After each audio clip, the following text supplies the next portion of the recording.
Bon, pour être plus clair, là, parce que je vois qu'il y en a qui ont du mal à piger. Donc ça, c'est la machine qui utilise le basculement. Donc là, on a les paliers de basculement du plateau. On a comment dirais-je, les axes des poids.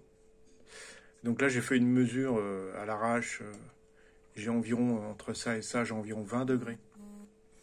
Donc ce qui fait que le plateau peut basculer de plus ou moins 20 degrés.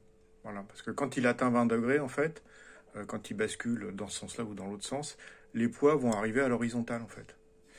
Et donc là, ils vont atteindre l'équateur, ce dont je parlais sur la vidéo précédente.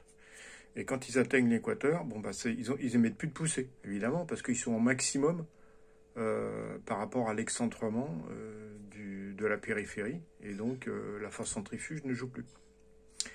Voilà, donc ça c'est le concept. Alors, je vais le faire fonctionner pour que vous voyez vraiment de quoi ça parle. Voilà.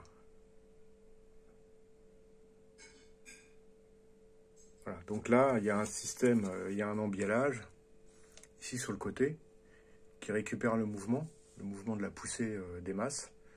Et donc voilà, c'est avec cet angle-là. Alors je pense qu'il l'atteint pas tout à fait, parce qu'on doit arriver au point mort bas où il y a une poussée qui est encore résiduelle, mais qui n'est pas très forte, mais c'est pas gênant. En même temps, ça crée pas de point de blocage. Voilà. Alors je reviens aussi sur le procédé Skinner. En fait, ce qui se passe, c'est que je pense, ça je l'avais déjà stipulé, c'est que Skinner utilise en fait le même phénomène pour le déséquilibre des masses qui se trouvent en bas. C'est-à-dire qu'en fait, le Skinner, on sait très bien que avec tous les tests que j'ai pu faire, toutes les vidéos que j'ai pu faire, il faut très très peu d'énergie pour déséquilibrer la masse en bas, ce qui fait que lorsqu'on parvient à faire une mesure, finalement, on est très proche du rendement maximal. C'est-à-dire que j'avais un rendement maximal de, je me souviens plus exactement, je crois que c'est de 66% lorsque j'ai un moteur qui est relié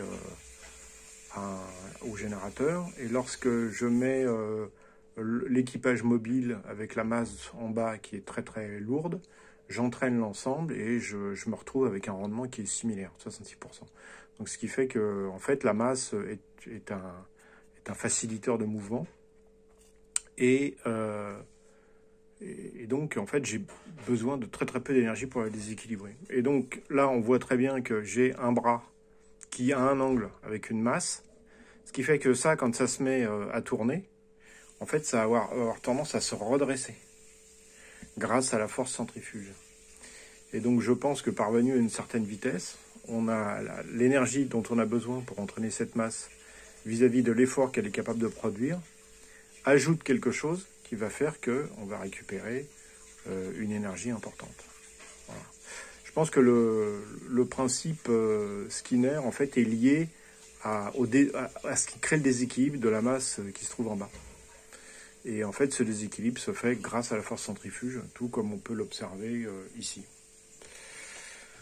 Ça reste mon opinion, ça n'engage que moi, mais au vu des développements que j'ai faits et des efforts que je peux récupérer sur le basculement lorsqu'il n'est pas contraint, je pense qu'il y a quelque chose à faire de ce côté-là.